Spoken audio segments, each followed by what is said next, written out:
A continuación, estas son las 5 noticias que usted debe conocer. De gobernadora a culpable, Wanda Vázquez Garcet admitió su culpa en el Tribunal Federal por violar la ley de campañas electorales, relacionado con aceptar aportaciones de extranjeros a su campaña política. Aunque el cargo es de menor gravedad en comparación con las acusaciones iniciales de soborno y de fraude, la declaración de culpabilidad representa un duro golpe a la credibilidad política. Una mujer fue asesinada esta madrugada en Patillas, presuntamente con un arma blanca. Paramédicos confirmaron su muerte al llegar a la escena y el CIC ya investiga. El crimen levanta alerta nuevamente entre residentes de la zona y se suma a la ola de violencia que vive el país. Estamos perdiendo la batalla contra la criminalidad. Y casi el 90% de los bonistas de la Autoridad de Energía Eléctrica se unieron para rechazar el plan de ajuste de la deuda que impulsa la Junta de Supervisión Fiscal. Esta movida refuerza su poder de negociación y pone en jaque el proceso en los tribunales. Para el pueblo significa incertidumbre. ¿Quién va a pagar la cuenta? ¿Los acreedores o los consumidores con aumentos en la luz? El gobierno federal le ha dado 60 días a Puerto Rico para eliminar toda mención a identidad de género en programas educativos. De no hacerlo, podrían retener más de $1 millón en fondos. La advertencia ya encendió el debate. ¿Es una medida puramente administrativa o una exigencia que atenta contra los derechos de la comunidad LGBTQ+? Prohibir celulares en las escuelas, ¿es una solución o un retroceso? El secretario de Educación respaldó la propuesta del representante Georgie Navarro que busca prohibir el uso de celulares en las escuelas públicas hasta 8º grado. Aunque existe un reglamento que ya restringe estos dispositivos, Educación admite que su cumplimiento es frágil. ¿Será esto una solución real al rezago y a la violencia en las escuelas?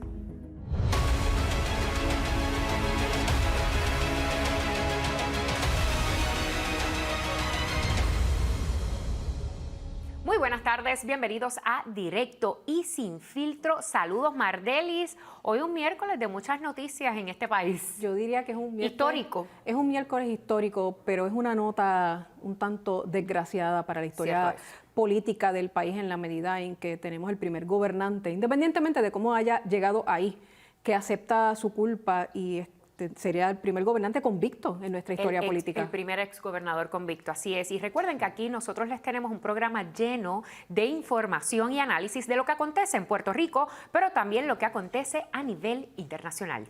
Con las compañeras Sara Angeli Rodríguez y también Yolanda Marrero. Y en el estudio ya está nuestra compañera Carmen Jovet con toda su picardía y simpatía y el problemático de Jonathan Lebrón. ¿Qué nos tienen para hoy?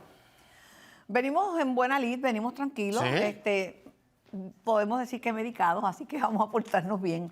Ok. Yo tengo permiso para portarme bien. A veces me salen algunas cositas, por ejemplo, a mí me resulta increíble cómo las cosas se complican de un día para otro. El panorama energético de Puerto Rico está bien complicado, no únicamente los bonistas, sino la demanda de Luma. Y el tema de los celulares, mira, se distrae el estudiante. Yo creo que estudiar requiere concentración.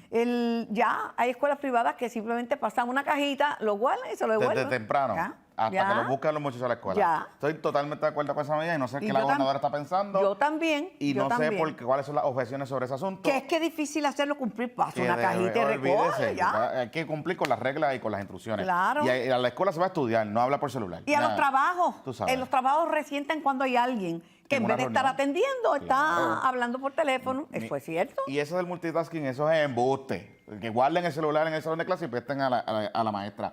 Pero vamos a hablar también de que le están condicionando chavos al gobierno de Puerto Rico por el tema de identidad de género y que... Para mí eso es un chantaje. Claro. Y entonces se ponen muy en favor de la ciencia. Muy técnico, muy técnico. Pero los mismos que están en favor de la ciencia son los que prohibieron que se diga cambio climático, porque eso es anatema. ¿En qué quedamos? Y prohíben que se eduque educación sexual a personas del mismo sexo. Van a tener que decidir si se peinan o se hacen rolos. Seguimos contigo, Marlene.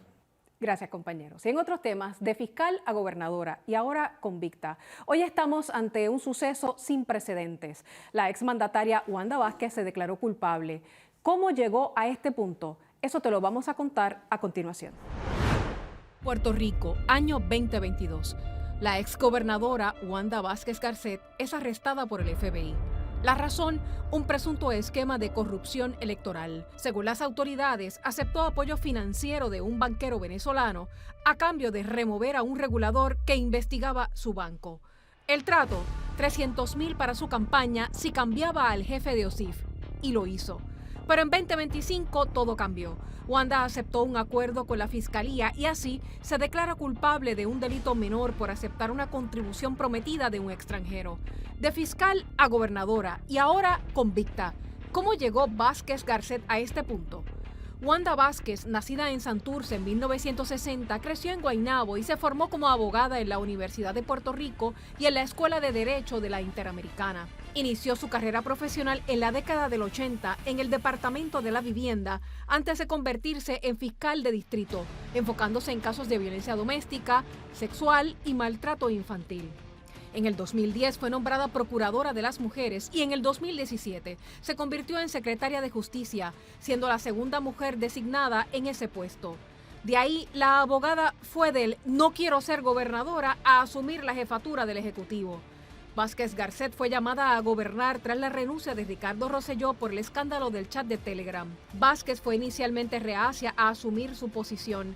Sin embargo, por disposición constitucional, juramentó como gobernadora el 7 de agosto del 2019. Se convirtió así en la segunda mujer en ostentar ese cargo en Puerto Rico. Durante su mandato, una de sus decisiones más destacadas fue imponer uno de los confinamientos más estrictos en Puerto Rico ante el avance del COVID. Su gestión enfrentó múltiples críticas por la falta de transparencia en investigaciones sobre suministros desaparecidos tras huracanes y otros casos sensibles.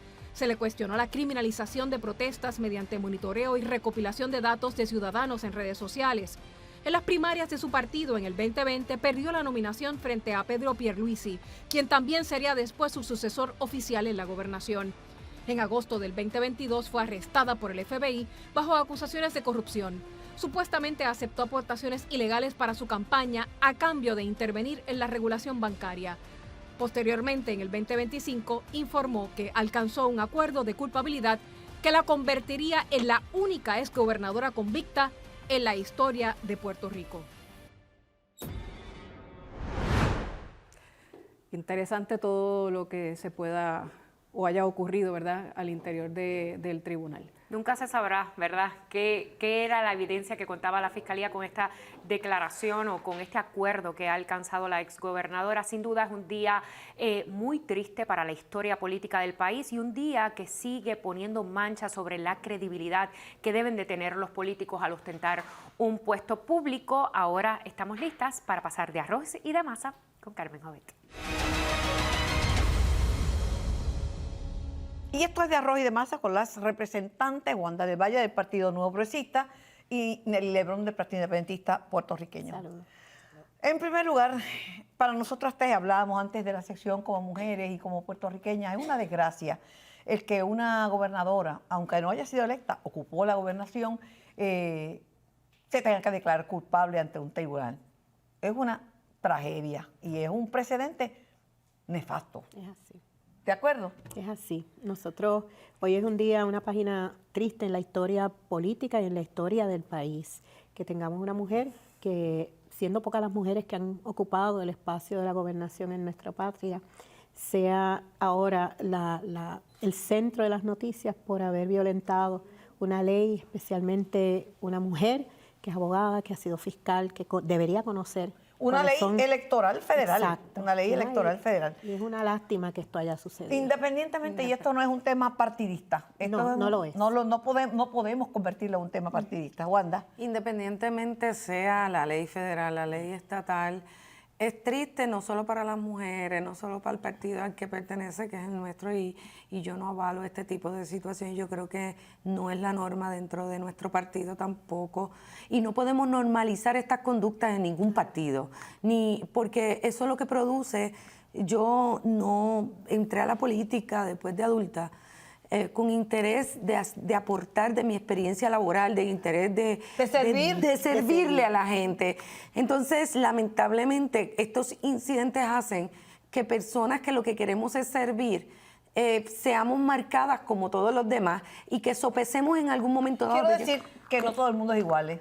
No todo el mundo es igual y que las generalizaciones son malas. Exacto. Y yo te puedo decir que a veces yo misma sopeso, vale la pena. Vale la pena, sí, vale la pena. Y nosotros que lo que queremos es servir. Wanda, vale la pena. Y vale la pena involucrarse en los hechos sociales. El caso de la madre y la hija imputadas por el asesinato en Ay Bonito, el asesinato de esa... son dos jovencitas. Pues se ha convertido en una cosa mediática. Esto no es para sacar ventaja, ni para sacar rating, ni para sacar likes. Ahora los abogados de la Sociedad para la Defensa Legal que la representan están pidiendo cambio de jurisdicción. Claro, Puerto Rico es chiquitito y esto hay bonito, o sea, vayamos, pero por lo menos, Nelly, hay una indicación en el sentido de que hay que garantizar un juicio justo e imparcial. Definitivamente. O sea, este tipo de casos que llaman tanto la atención a nivel público hacen una lesión grande a los derechos de las mismas personas involucradas, tanto la víctima como la supuesta victimaria, ¿no? Nosotros tenemos la presunción de inocencia y cuando vemos que los medios han propiciado la oportunidad de que esa joven haya sido prácticamente enjuiciada y convicta por la gente, ¿no? Wanda. Es lamentable, tenemos dos familias. A lo mejor los abogados lo que están buscando es que se mueva de jurisdicción por lo que traería estar en el tribunal allí, entre esa familia. Pero en Puerto Rico somos pequeñitos. Yo creo que el caso ha sido muy mediático. El llamado debe ser a que el jurado sea objetivo, justo. Nosotros nadie tiene todos los detalles. Y mi llamado, prudencia por parte de la prensa. Sobre todo. Prudencia por parte de la prensa. Sobre todo. Son imputados de delito. Bueno, hay un asunto que es malo para Puerto Rico, lo voy a traer a continuación, es que los bonistas se unieron en bloque. Lo que parecía que iba a ser un acuerdo pagando una cantidad muchísimo menor, se fue con los panchos. Ahora están en bloque y van a pedir el máximo. Esto se veía venir. Segundo, que se estanca el caso de la quiebra de la Autoridad de Energía Eléctrica, porque no hay miembro, Nixon, el único miembro de la Junta, y el director ejecutivo. Entonces, a esto se suma que Luma demanda a las alianzas público-privadas. Peso contigo, Nelly. Este tipo de situaciones que se está dando con la Junta de Control Fiscal, vemos nuevamente que es el gobierno de Estados Unidos y el presidente Trump, en este caso, el que manda en Puerto Rico. Aquí nosotros no hemos tenido ningún tipo de injerencia en la toma de estas decisiones, por lo tanto estamos sujetos nuevamente a lo que otros digan y otros tomen, las decisiones que otros tomen para nuestro Eso se bienestar. llama situación colonial de Puerto Rico. Situación colonial, no Gracias. hay de otra. O sea, y si nosotros pensamos que esta situación colonial tenía una solución fácil y sencilla, no lo es. Ahora mismo está todo el mundo pendiente a qué va a pasar con la Junta de Control Fiscal, que ha sido tan denunciada desde nuestra perspectiva del Partido Independentista Puertorriqueño desde el inicio. ¿Qué va a pasar? Pues se va a nombrar una serie de personas que van a ir a favor de las posturas políticas y económicas del presidente Trump, que sabemos ya que van en detrimento de las posturas y las necesidades que tiene nuestro país. Esa novela se llama Éramos muchos y parió la abuela. La abuela, es así. Wanda. Mira, realmente yo quiero ser optimista que el cambio de la Junta favorezca. Yo creo que Trump es más sabio de lo que nosotros creemos. Y pueden haber muchas sorpresas con relación a los nombramientos de la Junta y yo quiero apostar a eso. No soy fan de Trump, pero quiero apostar a que vamos a beneficiarnos por lo que él quiere. Vamos a terminar beneficiados nosotros. Aquí lo más importante es que al final del camino se resuelva la situación de Luz y de Luma. Y yo creo que por ahí va el presidente Trump. Acuérdense que Puerto Rico, y hemos perdido la perspectiva, sí somos colonia. Y qué bueno que lo reconoce. Por eso es que estamos como estamos. Nosotros no tenemos voz ni voto en el Congreso. No podemos pelear. Allí lo que tenemos es una voz que no puede votar. Nosotros no votamos por el presidente. ¿Qué podemos hacer? ¿Qué derechos tenemos? En el caso del presidente, el presidente dice, el pueblo americano quiere un dictador. Lo que pasa es que a mí no me gustan las dictaduras. Su posición es autocrática. Definitivamente. Es mediático y le cae bien a alguna gente, pero cada persona tiene su momento en que las cosas cambian y parece que las encuestas no le están favoreciendo. Es así. Lo único que puedo pedir en esto es que Dios nos coja confesado. No tengo para más. Gracias, Nelly. Gracias, Wanda. Carmen. Adelante, Limari Suárez. Si no quitas la identidad de género, te quitamos $1 millón. Esa es la advertencia del gobierno federal a Puerto Rico. ¿Se trata de un chantaje o de una prueba para ver hasta dónde estamos dispuestos a defender nuestros derechos? Hoy lo discutimos en el Countdown. Hace unos años hubo una idea de instalar ponchadores para la asistencia de estudiantes en las escuelas. Hoy, 2 años y 40 millones después, están apagados. ¿Será esto un papelón? Lo discutimos en breve. Y buques de guerra de los Estados Unidos ya rodean a Venezuela, buscando a Nicolás Maduro. Pero, ¿cómo los jóvenes independentistas en Puerto Rico ven esto? Se están alistando para enlistarse, valga la redundancia, en el ejército bolivariano de Venezuela, o esto realmente es una dinámica que no les importa a ellos. Vamos a discutirlos en Problematizando al regreso. Este segmento es presentado por Stool & Deco.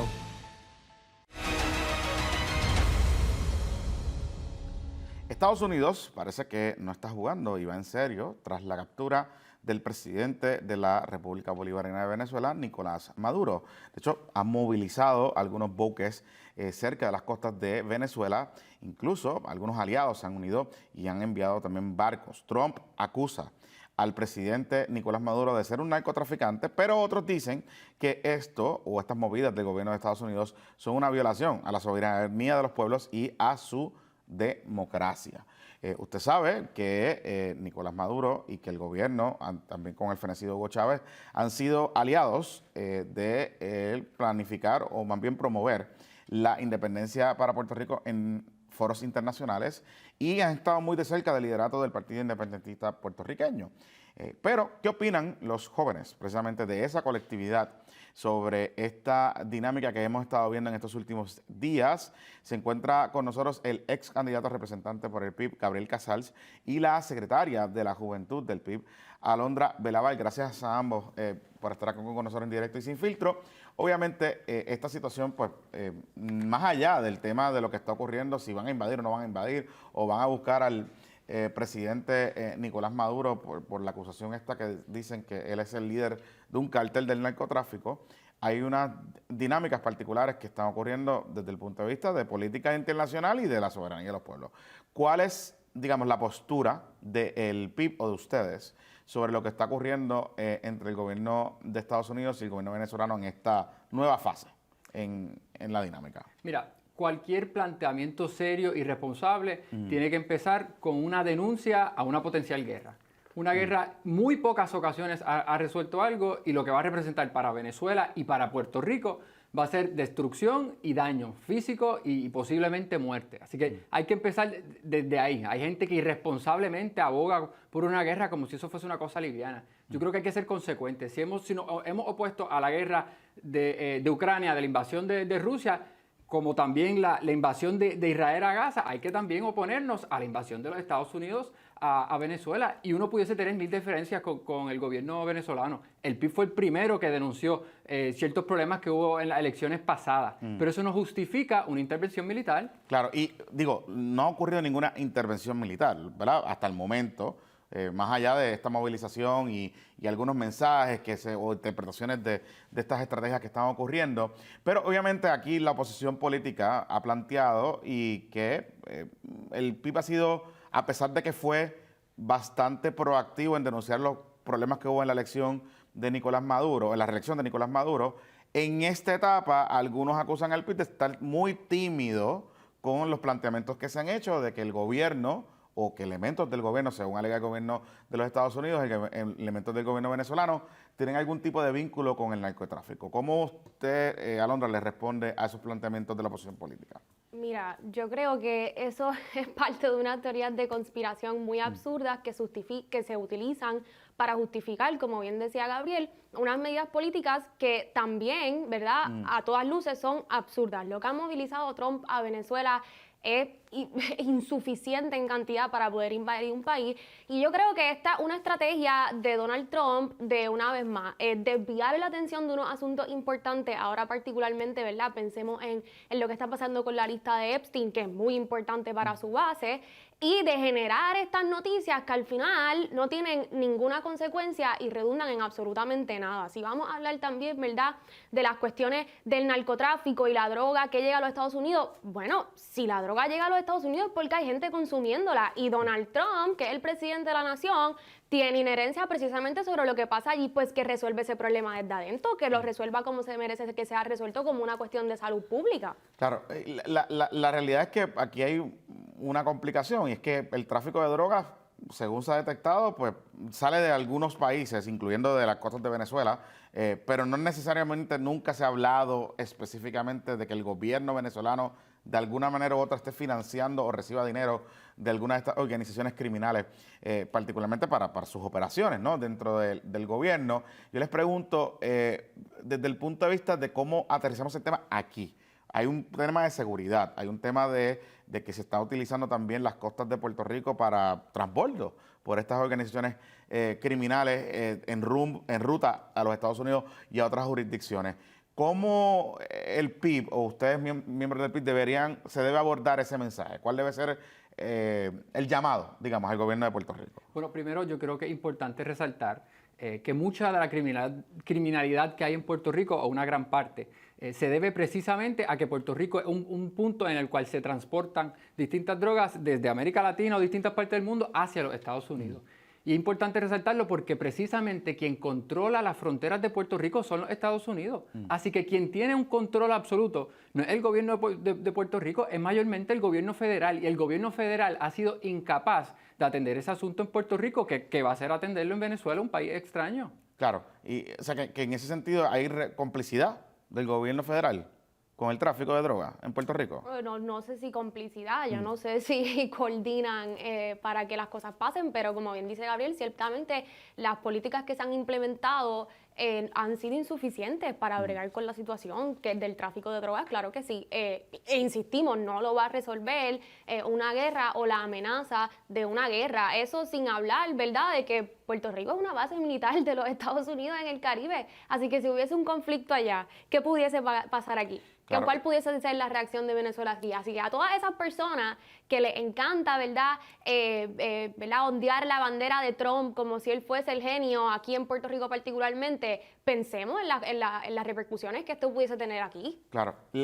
Cambiando un poco de tema, aprovechando que los tengo aquí, ¿cuántos endosos ustedes han recogido a favor del Movimiento Victoria Ciudadana? Bueno, yo orgullosamente, tan pronto abrieron el proceso de endoso, di mi endoso. De hecho, fue con Alondra, lo dimos allí en Río Piedra. Y hemos apoyado ese proceso del Movimiento Victoria Ciudadana. Creo que es positivo que tengamos más partidos, más diversidad. Es positivo para el proceso democrático en Puerto Rico. Pero ¿cuántos endosos les han asistido? Además de ustedes dos, ¿cuántos endosos han ayudado a Victoria Ciudadana a recoger? Porque todavía, ellos hicieron un llamado esta semana que les faltan. No tengo el número porque en el comité municipal no hay un tally de cuántas personas nosotros recogemos endosos y cuántos no. Lo cierto es que han habido esfuerzos, distintos comités a nivel isla le han cedido el espacio para que ellos puedan recoger ese endoso, y yo creo que Victoria Ciudadana ha sido muy particular en cómo maneja su proceso interno, ¿verdad? Porque no podemos dejar eso a un lado. Un proceso interno del Movimiento Victoria Ciudadana que sirve para distintos propósitos, ¿verdad? Claro. Tiene un propósito también de reorganizar al partido. Así que como dijo Gabriel, yo di mi endoso orgullosamente y esperamos a que termine ese proceso para entonces comenzar las otras conversaciones de cara a las elecciones de 2028. ¿Y debe ser Juan Dalmau el que encabece esas conversaciones de cara al 2028 frente a esa papeleta, a la gobernación? Yo creo que es muy temprano para decidir esto. Las elecciones fueron hace 6 meses.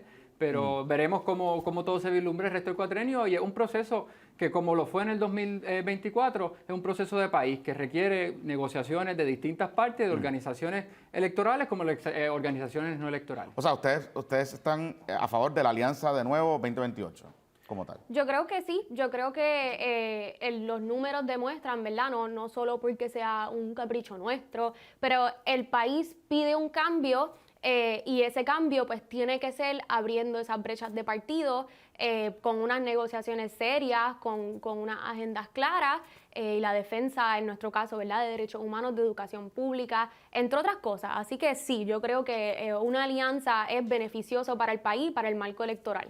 Gracias a ambos por haber estado con nosotros aquí en Directo y Sin Filtro. Continúa contigo, Limaris. Y Ahora hacemos una pausa, pero antes, el mensaje del gobierno federal fue claro. Si quieren el millón, eliminen la identidad de género de sus programas. ¿Es esto un chantaje que le pone precio a los derechos? Lo discutimos hoy en el Countdown. Se suponía que costaría 2 millones y ya van por 40 los ponchadores de asistencia escolar que se anunciaron hace unos 2 años. ¿Innovación tecnológica o esto es un papelón? Lo discutimos en breve.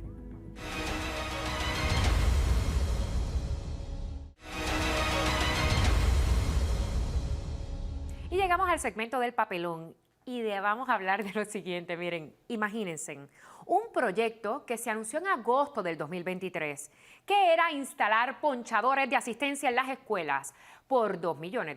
Pero miren, 2 años, 40 millones y 2 compañías después seguimos esperando que funcionen. Ahora Educación ha contratado una tercera empresa.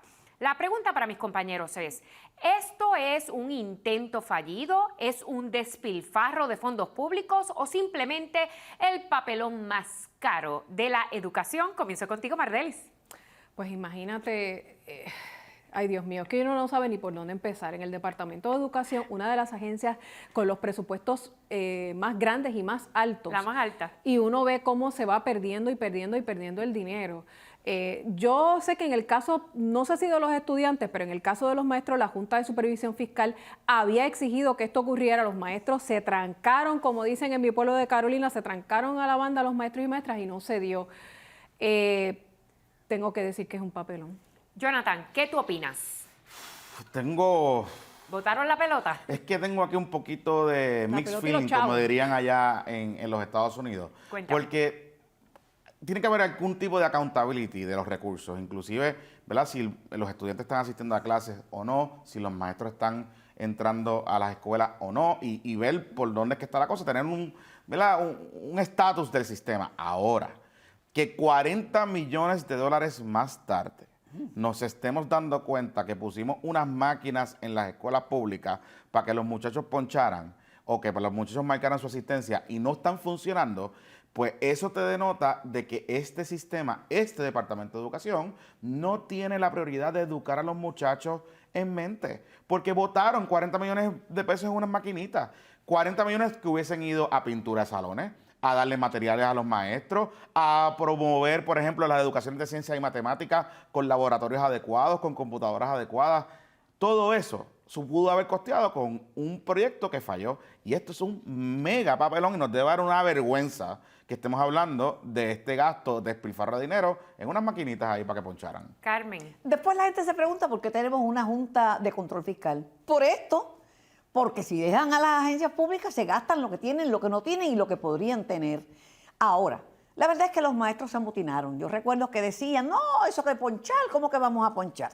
Pero hay otro problema. Ellos no lo querían y no tenían lo querían. un problema de ausentismo. No lo querían, pero por otro lado, la misma Junta dijo que el ausentismo de maestros en Puerto Rico es más alto que los Estados Unidos. No de recuerdo. hecho, mire, las escuelas públicas son buenas. Muchos padres envían a sus hijos a la escuela privada para que no se los despachen, porque están trabajando. Entonces, ¿qué hacen si despachan a los estudiantes?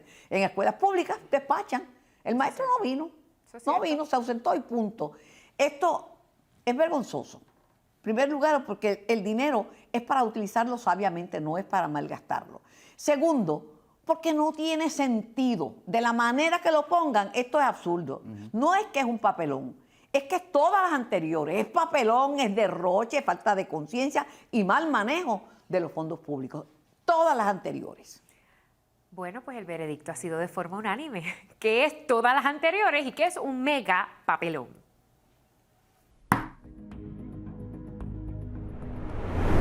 Ahora hacemos una pausa, pero mira, si no quitas la identidad de género, te quitamos $1 millón. Esa es la advertencia del gobierno federal a Puerto Rico. ¿Se tratará esto de un chantaje o de una prueba para ver hasta dónde estamos dispuestos a defender los derechos? Hoy lo discutimos en el Countdown. Y no te metas al agua después de comer. Todos hemos escuchado esto, ¿verdad? Pero es solo un mito. La muerte de un joven de 15 años en Las Marías, tras lanzarse a una piscina, ha encendido el debate. ¿Qué es lo que dicen los médicos? Te lo contamos en breve.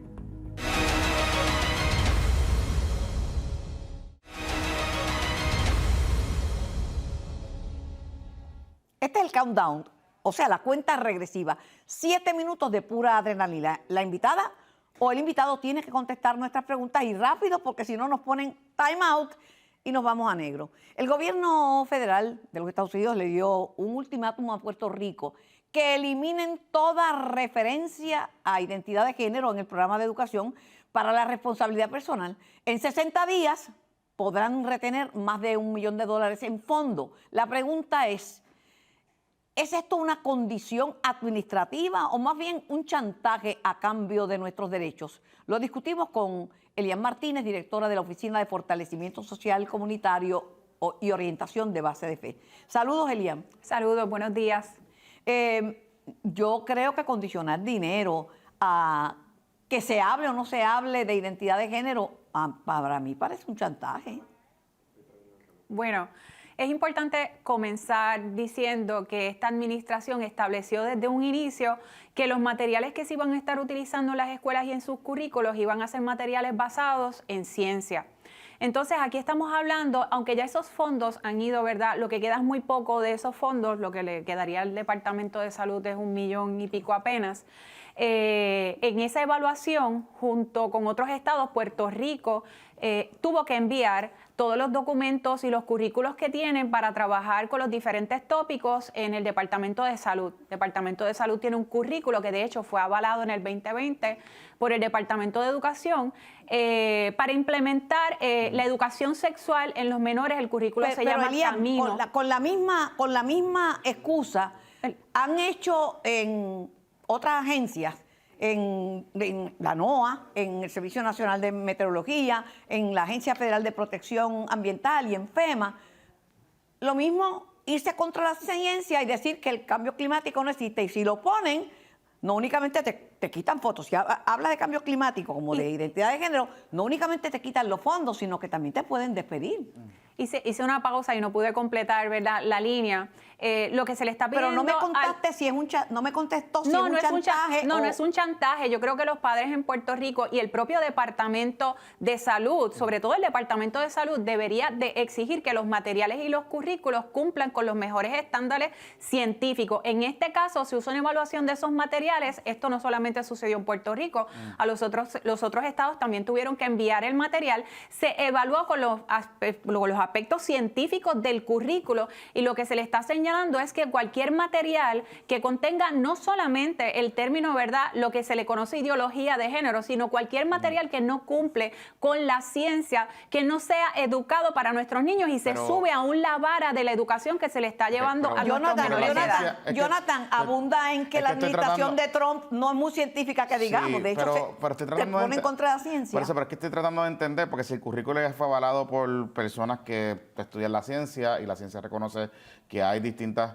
modalidades o percepciones, que usted lo ha planteado, de autopercibirse como una pregunta, de distintas maneras, pues no hace por qué debe ser un problema. O sea, si vamos a educar de manera, si es educación sexual a base de la ciencia, pues la educación sexual a base de la ciencia es la que es. No ha cambiado. No es la que es. Eso es incorrecto.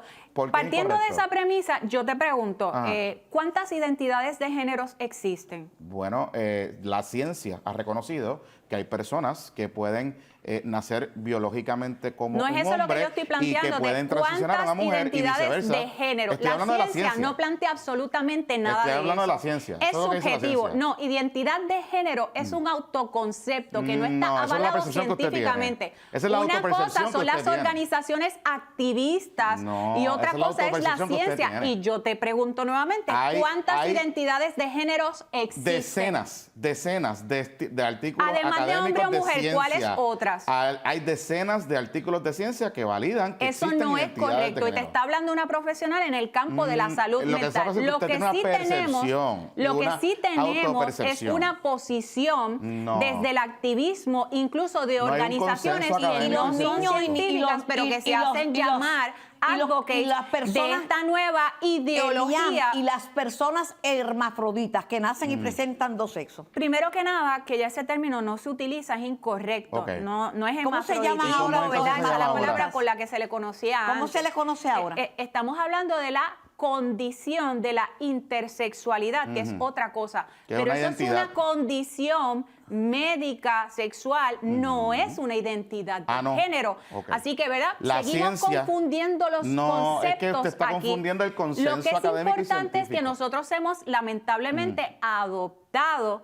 ideologías que carecen de cientificidad y las hemos vendido y las hemos esto es bien implementado en fácil. los currículos como Elian, que son científicas. Es bien fácil. Simplemente las Entonces, condiciones que el gobierno federal puso para los chavos cromosomas, cambiaron. Lebrón, científicamente hablando, nuestros cromosomas y cada célula de nuestro cuerpo, cada célula de nuestro cuerpo, desde la punta de nuestra cabeza hasta la punta de los pies, apunta única y exclusivamente al binarismo, es decir, al hombre y a la mujer. Si está equivocada dentro el de consenso. otro campo se El quiere consenso hablar de académico y la científico identidad de no dice género, eso. eso entonces compete a otros campos que yo le llamo el campo del activismo, pero no el campo médico y científico. La homosexualidad es un activismo. Nacemos hombres y mujeres. La homosexualidad Eso es un ciencia.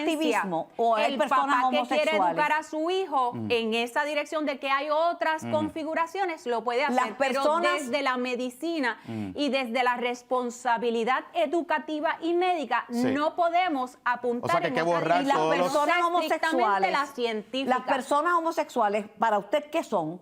Son personas.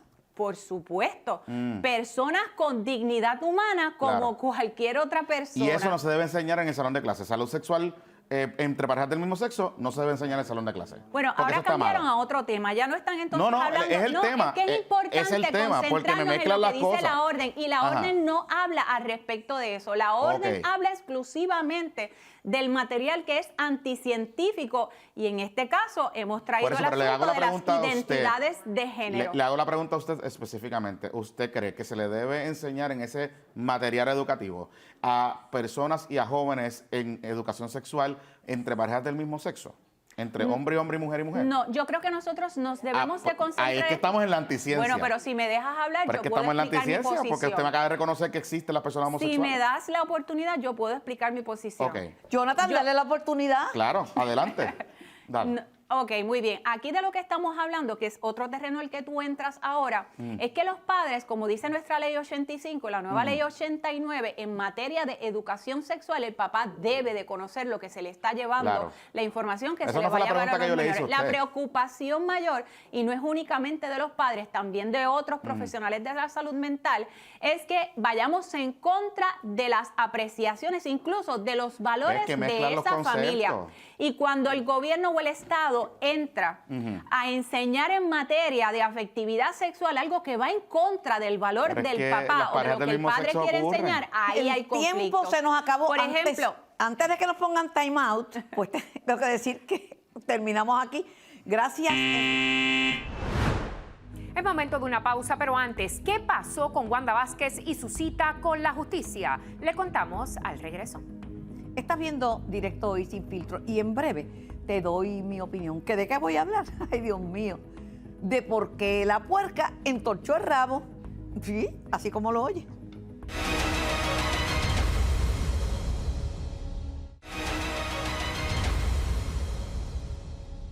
Hoy la historia política de Puerto Rico escribe una página inédita. Por primera vez, una exgobernadora se declaró culpable en un tribunal federal. Wanda Vázquez Garcet, que llegó a la cima del poder sin pasar por las urnas, enfrenta ahora el juicio más duro, el de la memoria colectiva. Asumo el cargo de gobernadora con la certeza de que la historia me ha traído hasta aquí sin aspiración política alguna. Una exgobernadora de 65 años que construyó su carrera como fiscal implacable, hoy cruzó la puerta del Tribunal Federal de San Juan como acusada. Wanda Vázquez Garcet admitió su culpa de un delito federal, un hecho inédito en nuestra historia política. Su trayectoria siempre estuvo marcada por los contrastes.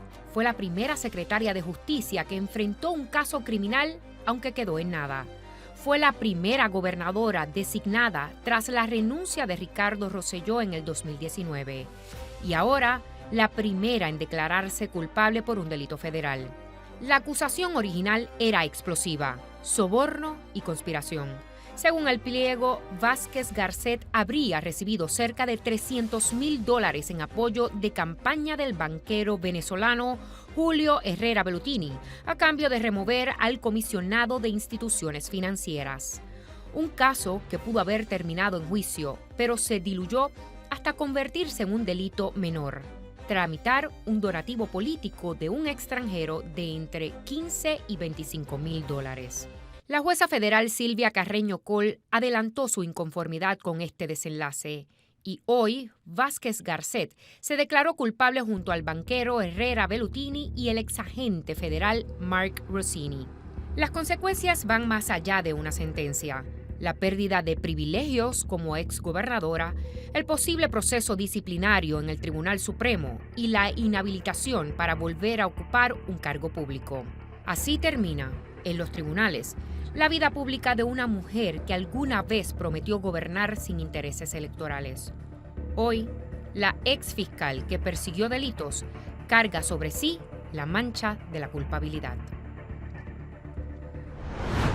Sin duda, Wanda Vázquez Garcet quedará en la historia, primera gobernadora designada y primera exgobernadora que admitió un delito federal, una caída que no solo es personal, sino que evidencia la fragilidad de la confianza en nuestras instituciones, Martelly. Y nos quedaremos sin conocer los detalles de esa acusación. Así y tú es. sabes que eran millones de páginas de documentos. Y que se alegó que como parte de la investigación ella hasta fue alambrada y grabó conversaciones con el presidente del Senado, Tomás Rivera Chat, y con la actual gobernadora, Jennifer González Colón, así que no vamos a saber qué pasó con sin eso. saber las interioridades de lo que habría ocurrido según la alegación de la Fiscalía Federal. Así es. Bueno, en otros temas, no te metas al agua después de comer. Una frase que muchos hemos escuchado, pero ¿es esto un mito o una realidad?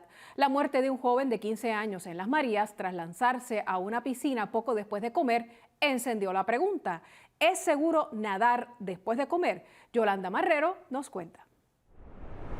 Como decían nuestros abuelos, y eso me acuerdo, me decían mis abuelos: mira, no te metas en la piscina o quédate tranquilo, no te pongas a correr hasta una hora después que acabas de comer y eso te puede hacer daño. Pues mira, fisiológicamente, o sea, cuando uno lo explica científicamente, sí es verdad. Sí tiene razón. Este mes en Las Marías, el joven Yemsel Cruz Martínez, de 15 años, murió tras lanzarse a la piscina poco después de comer. El caso reavivó la pregunta de si es seguro nadar justo después de ingerir alimentos. Muchos crecimos escuchando frases como "no te metas al agua después de comer" o "espera a hacer la digestión".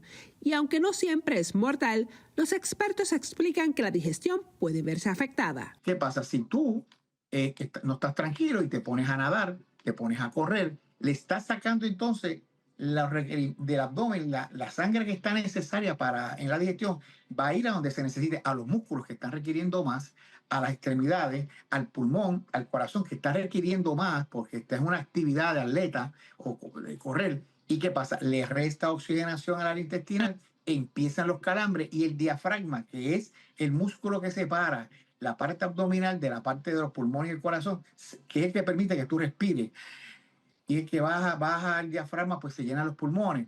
Pues eso se tranca, es un calambre, y entonces puedes dejar de respirar. Se recomienda que las personas esperen un tiempo considerable antes de volver a alguna actividad física, para comidas ligeras de media hora a 1 hora, y para comidas más pesadas de 2 a 3 horas. Por eso se recomienda que cuando uno come un snack, mira, hasta una comida ligera, un sándwich ligero, esté de 30 a 60 minutos en reposo después de comer. Y si tienes una comida heavy, arroz, habichuela, bistec, chuleta, ese tipo de cosas, fácilmente entre 2 a 3 horas de reposo para evitar esto.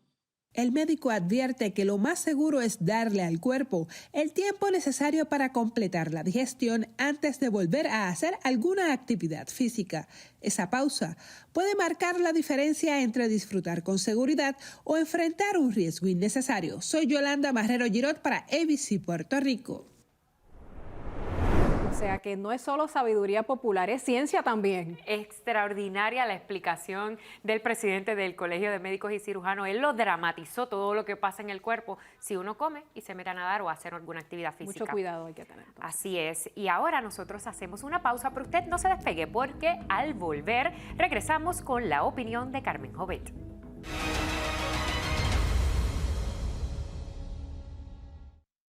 Este segmento es presentado por Winmar, energía de la buena.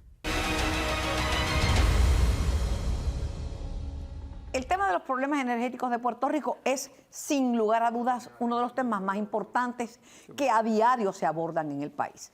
Pues lamento informarles que se ha formado la tormenta perfecta. ¿Por qué? Por varias razones. Primero, porque los bonistas de la Autoridad de Energía Eléctrica se unieron en bloque. Esto representa que van a exigir más dinero de lo que originalmente Puerto Rico podía pagar. Encima de esa situación está en veremos la quiebra de la Autoridad de Energía Eléctrica en pausa, porque no hay miembros en la Junta de Supervisión Fiscal. Así que por ahora nada va a pasar con respecto al problema más grave, que es la quiebra de energía eléctrica. Y para completar este drama y esta tormenta, Luma se anticipa al gobierno y demanda a las agencias público-privadas. Mientras el gobierno estaba jurando que estaba a punto de sacar a Luma, pues ahora las cosas se detienen, porque ahora el que está demandando y el que tiene el sartén por el mango es Luma. Lamentablemente todo esto es negativo para Puerto Rico. Todo esto atrasa el poder resolver uno de los problemas más serios, que es la falta de energía. Y Puerto Rico enfrenta un problema grave en medio de la temporada de huracanes que se pronostica que va a ser activa. ¿Qué me queda decir? En Mayagüez, cuando las cosas están malas y se ponen peor, se dice, ahora sí que la puerca entorchó el rabo. Pero acá en el área metropolitana dicen algo como, ahora sí que las cosas se pusieron color de hormiga brava. Yo asumo los dos refranes y revelan mucha verdad. Qué pena, pero eso es lo que está pasando en Puerto Rico. Muchísimas gracias, Carmen. Oye, y este lunes, 8 de septiembre, arranca la temporada de la NFL aquí en ABC con un juego de Monday Night Football, un duelo imperdible. Los Minnesota Vikings enfrentan a los Bears de Chicago desde el Soldier Field desde las 8:15 de la noche por aquí, viven en exclusiva por ABC Puerto Rico. Oye, y felicidades a Travis Kelce y a Taylor Swift, que mira, oye, tremendo peñón le dieron. El anillo llegó. Así que, todavía tú sabes. Recuerden ustedes que si tienen alguna denuncia que quieren hacernos parte, pueden escribirnos a confidencias@abc.pr. Y si llegaste o no llegaste a tiempo para ver este programa, no te preocupes, mira, entra a YouTube, ahí puedes ver el programa completo, busca ABC Puerto Rico y suscríbete para que te lleguen las notificaciones. Buenas noches. Bye.